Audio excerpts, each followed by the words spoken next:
Halo teman-teman semua, selamat datang kembali di podcast Senadi. Saya Ana sebagai host, Saya Dita dan saya Septi sebagai narasumber. Terima kasih atas undangannya Ana. Iya, sama-sama. Jujur Li, saya nggak tahu kenapa saya di sini. Saya kira tadi mau bahas kopi. Tidak Dita, hari ini kita akan membahas sesuatu yang sangat panas dan membentuk sudut di hidup kita. Oh my god, saya alergi angka Ana. Tapi demi vibe santai, ayo. Nah Septi, Dita, kita mulai dari dasar. Sebenarnya apa sih materi trigonometri itu? Seperti yang kita tahu, trigonometri itu adalah ilmu yang mempelajari hubungan antara sudut dan panjang sisi pada segitiga. Nah, fokus utama pada tingkat SMA ada di segitiga siku-siku. Tunggu. Segitiga siku-siku itu apa sih? Segitiga siku-siku itu segitiga yang memiliki satu sudut tepat sebesar 90 derajat, di mana sisi terpanjangnya disebut sisi miring dan sisi yang ada di depan sudut lancip disebut sisi depan. Lalu sisi tegak lainnya disebut sisi samping. Di segitiga siku-siku ada 3 rasio utama yang harus kita ingat. Yang pertama yaitu sinus. Rumusnya yaitu depan dibagi miring atau dering. Yang kedua kosinus. Rumusnya yaitu samping dibagi miring atau saring. Yang ketiga tangan. Rumusnya adalah depan dibagi samping atau desa. Rumus-rumusnya rumit sekali ya. Coba aku kasih kalian soal dan kalian kerjakan. Baik, kita berdua kan jenius. Jadi mana soalnya? Agak sombong ya teman-teman. Soalnya diketahui sebuah segitiga siku-siku panjang sisi miring 10 cm dan sisi samping 8 cm. Tentukan sinus, kosinus, dan tangannya. Langkah pertama, kita cari dulu sisi depan melalui teorema Pythagoras. Rumusnya C kuadrat sama dengan A kuadrat ditambah B kuadrat. 10 kuadrat sama dengan 8 kuadrat ditambah B kuadrat. 100 sama dengan 64 ditambah B kuadrat. 64 dipindah ruas ke kanan menjadi 100 dikurangi 64 sama dengan B kuadrat. B kuadrat sama dengan 36, B sama dengan angka 36, B sama dengan 6.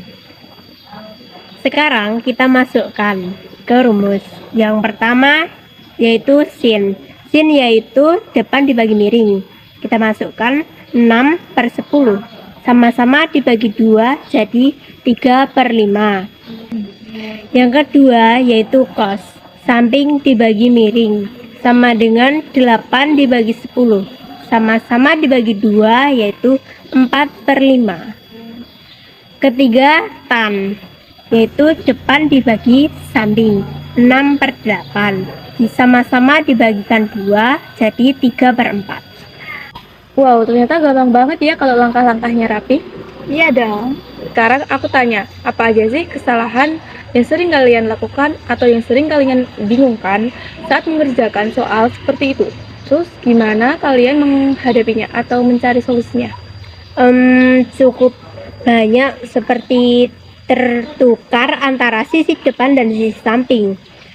Aku dulu sering kebingungan menentukan mana sisi depan dan mana sisi yang samping dari sudut theta. Tapi solusinya yang pertama menentukan sudut theta dulu. Seperti sisi depan sama dengan sisi yang berhadapan dengan sudut theta. Yang kedua, sisi samping, sisi yang berdekatan dengan sudut theta. Yang ketiga, sisi miring, sisi yang berhadapan dengan sudut 90 derajat. Terus apa lagi? Kalau aku sih sering salah nulis rumus sin, cos, dan tan. Jadi perhitungannya salah. Solusinya kita perlu hafalin rumus sin, cos, tan, dering, saring, dengan desa.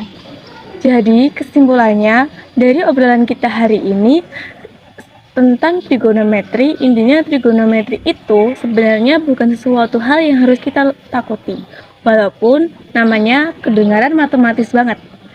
Isi utamanya materi ini cuma tentang hubungan sudut dan sisi segitiga siku-siku melalui sin, cos, dan tan.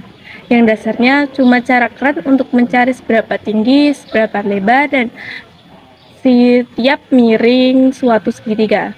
Materi trigonometri ini juga nggak hidup di buku ataupun di ruang kelas, tapi juga dipakai di mana-mana seperti mengukur bangunan yang tinggi tanpa memanjat bangunan tersebut.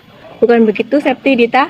Ya, tepat sekali. Ternyata rumus-rumus yang sering dianggap ribet itu justru yang membantu kita dalam berbagai hal. Jadi ayo taklukkanlah matematika, bukan takut kepadanya. Sekian podcast Senadi, sampai jumpa di podcast selanjutnya. Dadah.